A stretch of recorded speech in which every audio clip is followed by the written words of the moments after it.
Baik, Assalamualaikum warahmatullahi wabarakatuh. Perkenalkan, nama saya Nur Sintawati. Saya dari Prodi Studi Agama semester 1 Fakultas Usuluddin Adab dan Dakwah. Di sini saya bermaksud untuk menyelesaikan tugas Ulumul Hadis, yang mana tugas ini sebagai memenuhi syarat UAS semester 1. Dan di sini tugasnya yaitu menjawab pertanyaan dari Bapak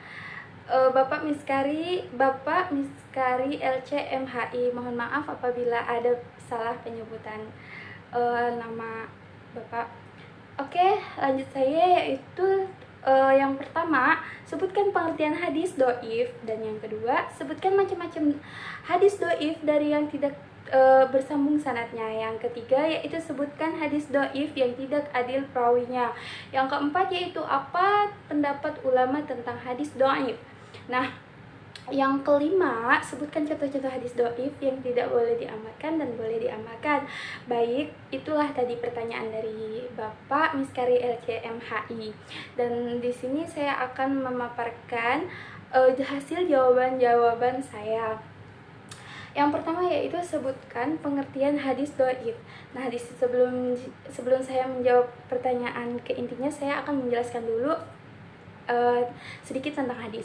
Hadis disebut juga sunnah, yang secara istilah berarti segala perkataan, sabda, perbuatan, ketetapan, dan persetujuan dari Nabi Muhammad SAW yang dijadikan landasan syariat Islam. Nah, hadis doif juga merupakan hadis yang memiliki kriteria tidak memenuhi salah satu dari kriteria hadis sahih maupun hadis hasan. Nah, selanjutnya hadis doif juga terjadi karena terpenuhinya salah satu unsur-unsur, diantaranya sanadnya terputus, perawinya tidak adil, perawinya tidak wabit, mengandung syad dan mengandung ilat. Hadis doif ada dua tingkatan. Yang pertama adalah doif yang sangat lemah, dan yang kedua adalah doif yang tidak terlalu lemah, jadi sedang, bisa dikatakan sedang lah ya. Nah, di pembahasan kali ini, dalam tingkatan yang terdapat dua macam keadaan yang menyebabkan hadis itu menjadi lemah. Yang pertama ialah yang akan saya jelaskan dari segi keterputusan sanad. Yang kedua yaitu doif karena cacat rawinya, tercatatnya seorang rawi atau berbeda rawi. Nah, itu tadi penjelasan yang pertama dan yang kedua. Nah, yang selanjutnya tersambungnya sanad. Di sini yang pertama yaitu hadis mursal, yaitu hadis dalam sanadnya dibuang rawi tabi'in. Nah, hukum hadis mursal sebenarnya adalah lemah karena terputusnya sanad, akan tetapi para ulama berbeda pendapat karena perawi yang hilang biasanya adalah para sahabat. Sedangkan para sahabat semuanya dianggap adil dan tidak perlu diteliti. Statusnya ada tiga pendapat tentang hadis mursal. Diterima sebagai hujah dan syarat tabi'innya adalah seorang yang thiqah, yang biasanya ia tidak meriwayatkan kecuali dari rawi yang thiqah, tidak diterima secara mutlak. Diterima dengan 4 syarat, yaitu pendapat Imam Syafi'i dan diikuti oleh ulama lain. Nah, pertama rawi yang memotong sanad adalah tabi'in yang besar, yang paling dekat dengan masa-masa sahabat.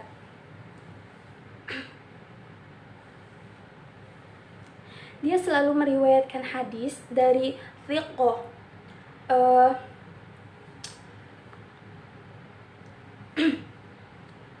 Maaf. Selanjutnya, tidak bertentangan dengan riwayat rawi lain ketika rawi lain yang meriwayatkan hadis yang sama. Hadis tersebut tersambung dalam sanad yang lain ataupun mursal dengan rawi.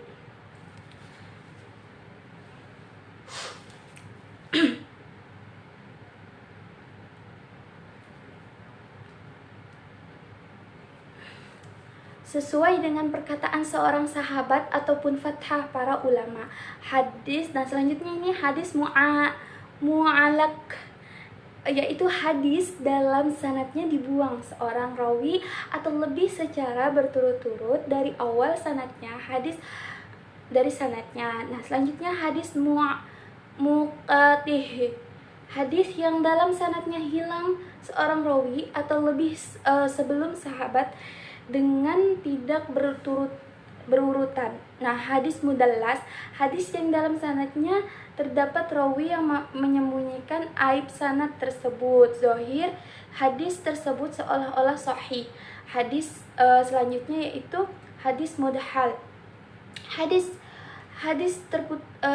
ini yaitu hadis terputusnya sanad, hadis dengan hilangnya 2 orang rawi atau lebih. Nah, selanjutnya hadis dhaif yang tidak adil rawinya.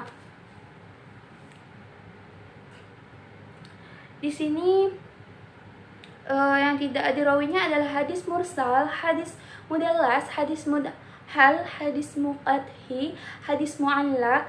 Di sini yang tidak menyebutkan pengertiannya karena saya sudah menyebutkannya tadi. Nah, selanjutnya yaitu yang ketiga, pendapat ulama tentang hadis dhaif, yaitu Syekh Muhammad Jamaluddin Al-Qismi menyebutkan dalam kitabnya Qawidut Tahsin, hadis-hadis dhaif tidak bisa dipakai secara mutlak untuk ahkam maupun untuk fadhah ilu amalah. Hal ini disebutkan oleh Ibnu Shiddin dalam kitab Uhyun Athar dari Yahya bin Ma'in, dan disebutkan juga di dalam kitab Fathul Maqdis.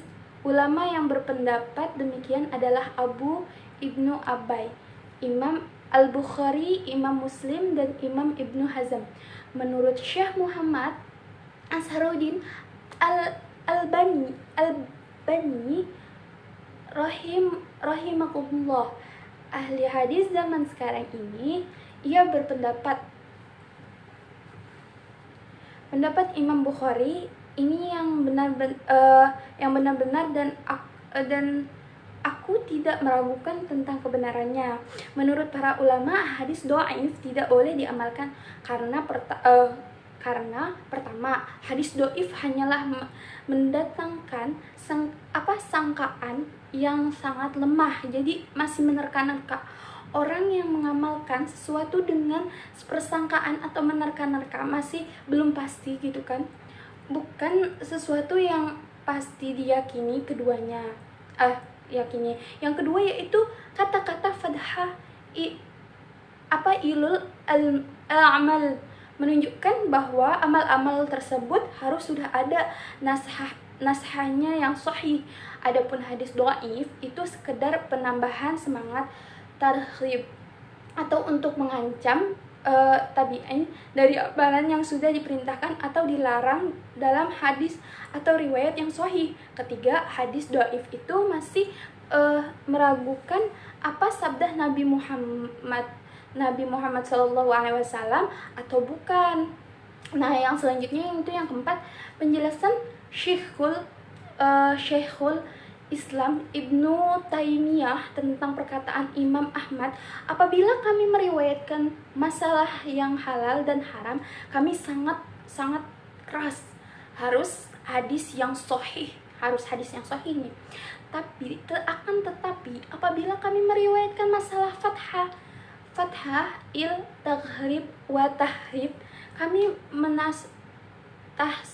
tasahul bermudah-mudah. Kata Syekhul Islam, makna perkataan ini bukanlah menyunahkan sesuatu amalan dengan hadis dhaif yang tidak bisa dijadikan sebagai hujah, karena masa sunnah adalah masalah syar'i, maka yang harus dipakai pun harus dalil syar'i. Barang siapa yang menggambarkan bahwa Allah cinta pada suatu amalan tetapi tidak bahwasanya dalil syar'i hadis yang sahih, apa sesungguhnya dia telah mengamalkan syariat yang tidak diizinkan oleh Allah Subhanahu wa taala. menetapkan hukum wajib dan haram. Pendapat yang pertama adalah pendapat menurut Imam Bukhari. Muslim Yahya bin Ma'in mengatakan bahwa hadis do'if tidak boleh diamalkan sama sekali, bahwa itu dalam persoalan akidah maupun hukum-hukum fikih seperti takrib wa takhrib maupun fadhul amal. Sedangkan pendapat kedua maksud saya, menurut kebanyakan ahli fikih seperti Imam Abu Hanifah, Imam Syafi'i, Imam Malik, Imam Ahmad, mereka memperbolehkan mengamalkan dan memakai hadis dhaif secara mutlak, tidak didapatkan hadis lain dan dalam permasalahan yang sama. Baiklah, namun pendapat yang paling terkenal dalam hal ini adalah pendapat Imam Ahmad. Imam Ahmad mengatakan bahwa hadis dhaif yang digunakan adalah hadis dhaif yang hasan, hadis yang tidak terlalu lemah, bisa dikatakan kuat lah ya. Pendapat ketiga yaitu sebagai ulama pendapat ketiga yaitu sebagian ulama memperoleh untuk mengamalkan serta memakai hadis dhaif.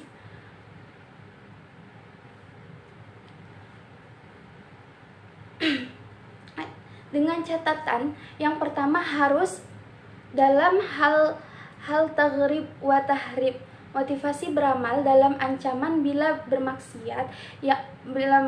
Yang kedua adalah fadhul amal, fadilah amal. Sedangkan untuk masalah akidah dan hukum halal haram itu tidak boleh digunakan. Hadis dhaif juga boleh diamalkan dan tidak boleh diamalkan. Untuk persyaratan hadis dhaif yang bisa digunakan untuk fadhul amal, yang pertama yaitu kelemahan hadis itu tidak seberapa. Yang kedua, yakni yang disampaikan dalam hadis itu juga terdapat di dalam dasar lain, bisa dipegangi. Maksudnya dasar hadis dhaif itu tidak berlawanan dengan dasar hukum, sudah dibenarkan. Saya ulangi, maksudnya dasar hadis dhaif itu tidak berlawanan dengan dasar hukum yang sudah dibenarkan. Yang ketiga yaitu ketika kita menggunakan hadis untuk jangan dijadikan kalau dari Nabi, tetapi hadis dhaif itu hanya dipergunakan sebagai ganti daripada memegangi pendapat orang atau rayu seseorang. Ketika lebih baik berpegang pada hadis meskipun tingkatannya dhaif, Muhammad At-Taha berkata, ihtalafa fal ulama'u fi amali bil hadithi dhaifi alladhi alaihi jumhuri ulama'i anna yutahabu bul amalu bihi fi fadli ila a'mal. Mohon maaf agak susah membaca hadis. Ulama berbeda berpendapat dalam mengamalkan hadis dhaif. Pendapat yang dipegang oleh mayoritas ulama disunahkan mengamalkan hadis dhaif dalam masanya fadilah amal, keutamaan amal-amal yang baik. Contoh-contoh. Selanjutnya contoh-contoh hadis yang dinilai dhaif oleh para ulama yang mencakup fadilah amal, yaitu man qara'a Al-Qur'an wa tadharuhu fa'ahadu wa harumuhu. Mohon maaf, saya skip karena yang artinya barang siapa membaca Al-Quran kemudian dia menghafalnya dan menghalalkannya apa yang dihalalkan Al-Quran serta mengharamkan apa yang diharamkan Al-Quran, niscaya dengan Allah akan memasukkan ke dalam syurga dan memberikan syafaat. kepada 10 keluarganya yang masuk neraka. Hadis riwayat Tirmizi nomor 2905. Mohon maaf ya, saya tidak membaca hadisnya karena takut salah, soalnya saya belum terlalu lancar. Gharib menurut Imam Tirmizi.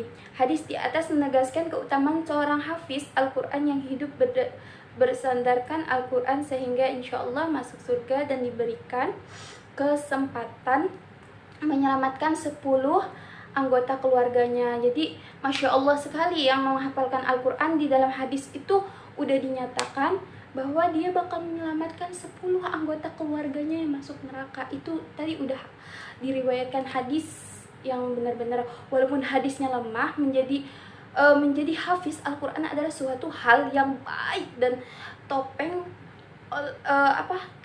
oleh hadis-hadis sahih maupun hasan lainnya, sehingga boleh saja mengutip hadis ini untuk mengamati seorang untuk menjadi penghafal Al-Quran, menjadi motivasi gitu kan, buat kita para pemuda. Menurut Abdullah Nasir, mungkin itu saja yang dapat saya sampaikan dari pemaparan saya. Mohon maaf kurang lebihnya, saya mohon maaf, mungkin banyak kesalahan kata. Akhirul kalam, benar-benar saya mohon maaf kepada Bapak Miskari LCMH apabila penyampaian saya kurang baik. Kurang lebihnya, wassalamualaikum warahmatullahi wabarakatuh.